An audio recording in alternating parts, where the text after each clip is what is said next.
this notion of visualization, there's other things that we can do as well with visualization. So there's some interesting websites that do some things. This is called Wordle. Wordle allows you to take a bunch of words and make a word picture out of them. So let's go to Lane's website under school history. Lane Tech, why we are proud. Okay? And blah, blah, blah, blah, blah. Words about Lane, more words about Lane. And the school song will leave the school song out. So there's all the words from about Lane. And then let's go in here and let's paste them to strip out all of the formatting stuff. And then let's go back into Wordle.net and let's paste all of that text in there. And now we're going to make a picture with the words about Lane to try and figure out what words are more important than others.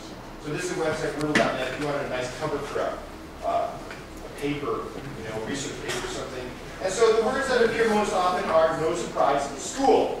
Albert is in there, and it's not Albert Einstein, right? It's what, Albert something Lane, right? G. Lane, thank you. And what does this one say? Lane, well, maybe there's an L down there for Lane, right? That makes sense if there's an L down there. Yeah, okay. And you can change the color, the layout, that sort of thing. And the interesting thing about it is it gives you a sense of words about the school and the ones that are most important. Okay? So another example of visualization. This is called Name Voyager. This shows, as I go through here, the names that are most popular in history. So on the bottom, starting in the 1880s, going up to almost today. And so we can see that James is really popular. John's. And so let's just go up here and choose just boys' names. Okay? So we got boys' names.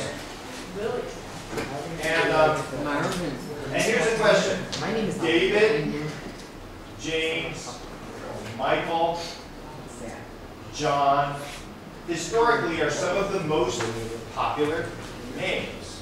Now the question is, and instead of all shouting at once, if you want to raise your hand for this, why? So we've got a bunch of numbers. Why do you suppose they're some of the most popular? Go ahead. What do you think? What do they have in common? That they're after other, famous people and... Famous people, but where are they famous from? Are they all famous baseball players? What? From their different accomplishments? Yeah, where do those accomplishments recorded? Anybody? Somebody? Biblical names, right? So this says something about our culture. All right. So we can ask a different kind of question as well. We can come here and say, how about...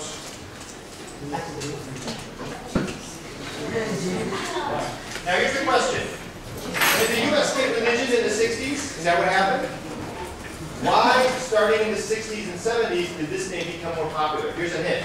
Jesus? Jesus. What's the reason? More Hispanic. Increase in Hispanic population in the United States, yes, where that name is more popular. Okay, here, and let's do one.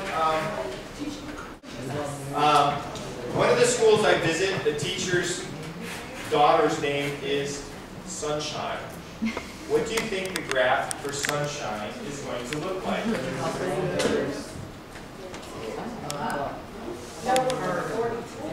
60s, 70s. You actually know that, teacher. And one last one. My son's name is... Son? Yeah, so I'll change it to boys. His name is Forrest. Is it with double R? Yeah, what happened in the early 90s? Did it become illegal to name your child Forrest? No. Yeah, because of that guy. The movie, Forrest Gump, right? Yeah. So I did not name my son after Forrest Gump. I named it after a dear friend of mine whose name is Forrest, right? But you can take data like this and then you can start to ask more interesting questions. Why? What's the trend? Do you see the point? So computers are used as a tool to give you a lens to look at the world in a different way.